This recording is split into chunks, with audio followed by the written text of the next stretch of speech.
மார்த்தாண்டம் அருகே இளம்பெண்ணை கத்தியால் குத்திய வாலிபர். கன்னியாகுமரி மாவட்டம் மார்த்தாண்டம் அருகே உள்ள கழுவந்திட்டை காலனி பகுதியைச் சேர்ந்தவர் புவனேந்திரன். இவரது மகள் நிலக்ஷயா வயது 28. இவர் ஹோம் நர்ஸாக பணிபுரிந்து வருகிறார்.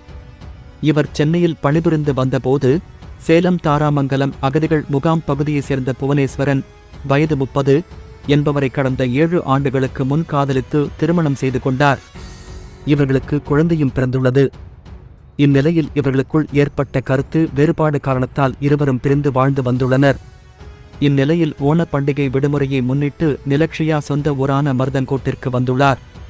அப்போது புவனேஸ்வரன் நிலக்ஷயாவின் வீட்டின் கதவை உடைத்து உள்ளே புகுந்து ஆத்திரத்தில் நிலக்ஷயாவை வயிற்றில் கத்தியால் குத்தியுள்ளார். இதில் வலியால் நிலக்ஷயா அலறியுள்ளார்.